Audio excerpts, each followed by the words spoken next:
What's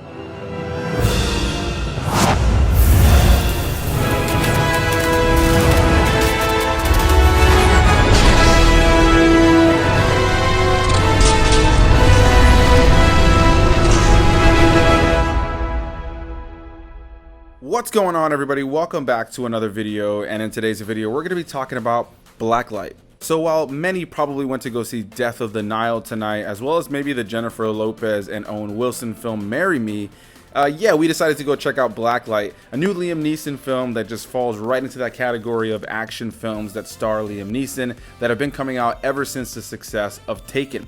I haven't covered Taken here on the channel yet, nor have I covered many of those Liam Neeson films, but the only one that I have covered was last year's Honest Thief, which I believe he had 2 or 3 last year, if I'm not mistaken, that fall within this category of film that he's been making.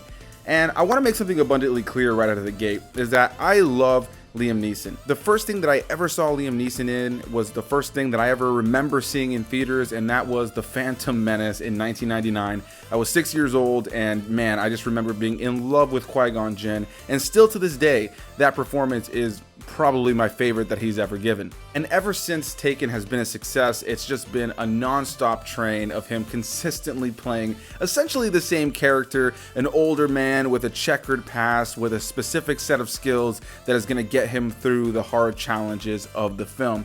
And one thing that I think is absolutely hilarious is that I just mentioned that I saw Honest Thief last year, and this film is directed by Mark Williams. Now, Mark Williams is not a director just by the name that I'm super familiar with, so that name and anything that he's done did not come to mind instantly when I saw it pop up at the beginning of the film. And on my way home, as I was riding with my fiance and with the Big Rob Theory, we were talking about the film, and I mentioned that it was very similar in a lot of ways to Honest Thief from last year. Well, funny enough, it turns out Mark Williams also directed that film, and it's pretty much like he made the same movie twice with a different story going on in the mix, but ultimately a very similar premise with very similar feeling characters as far as the side characters that he has to deal with around him, and ultimately just as forgettable. Yeah, I would say I liked Honest Thief more. Blacklight was just generic as generic gets. You know, sometimes you have a film that's generic for a certain franchise or just generic but still enjoyable to watch.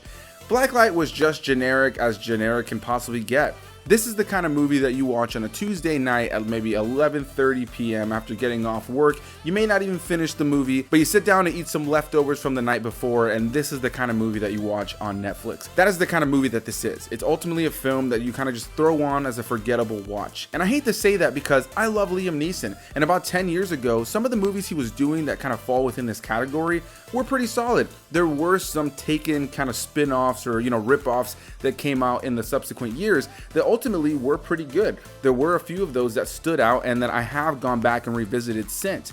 However, this is not one I could ever see myself watching ever again. This film stars people like Aidan Quinn, as well as Emmy Raver-Lampman and Claire Vanderboom. And yeah, those are not actors I'm super familiar with, but they were fine in the film. Ultimately, my biggest issue with this film is not the performances. It's not even, the special effects. It's not even really how this film is shot.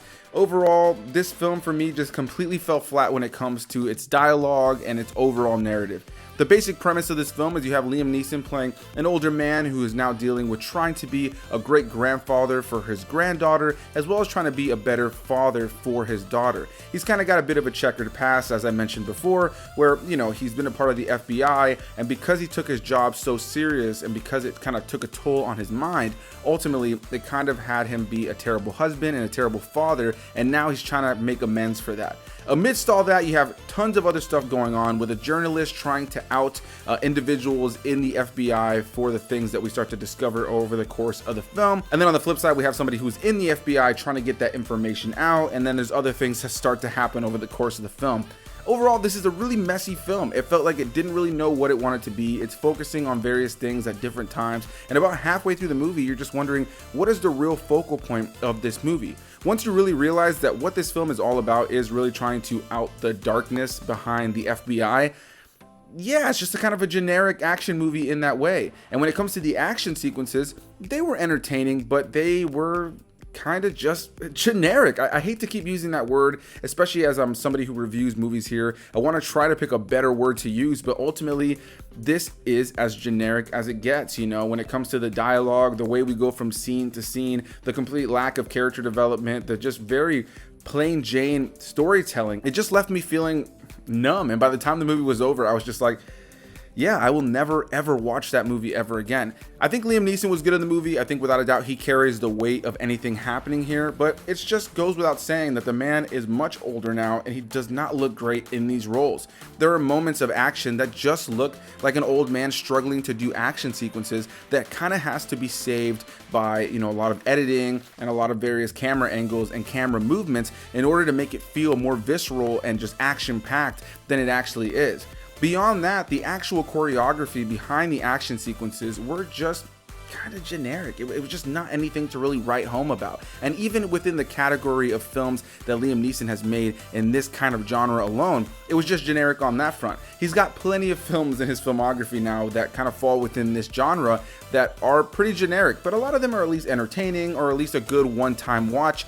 This is one that I was pretty bored throughout. I know me and my entire group we went with, we were all talking about how the movie was really boring, and some of us were struggling to keep our eyes open at certain points. There were moments where I found myself really having to battle my eyelids from just going down, because ultimately some of these scenes of dialogue were just the same regurgitated nonsense over and over and over again, and it never really felt like we were having these big moments in the narrative that really keep you on your toes. By the time this movie was over, I was bored. I was ready for it to be over. The movie is not that long. It's under 2 hours, and it really felt its runtime. You can really tell when a movie is really strong, when the movie is a long movie and you have no idea how long you've been watching it. You don't even care because you're so invested in it. The most recent one I can think about like that is Spider-Man No Way Home. Both times that I saw it in theaters, it was completely awesome and breezed right by, even though that movie is getting close to 3 hours long.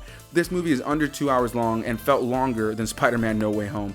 So yeah, man, Mark Williams, I hope you do not direct another film that has Liam Neeson in it. And Liam Neeson, I know you'll never see this, but man, I love you as an actor. You have so much talent. You carry all of these movies, and I would just love to see Liam Neeson in more, you know, different kinds of films and doing different kinds of things without the action element.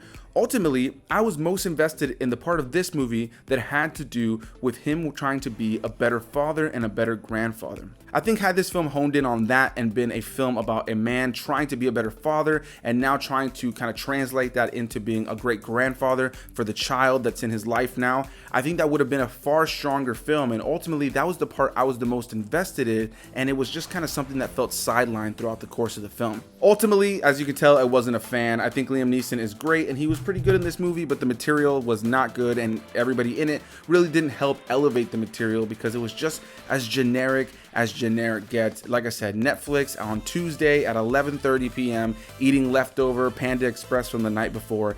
This is that kind of movie. So that's gonna be my thoughts on this movie. A big thanks to you guys for watching. Have you seen this movie? Have you heard about this movie? Definitely leave any and all those comments down below. Please hit that like button because it helps the channel out, and subscribe to the channel so I can see you guys next time.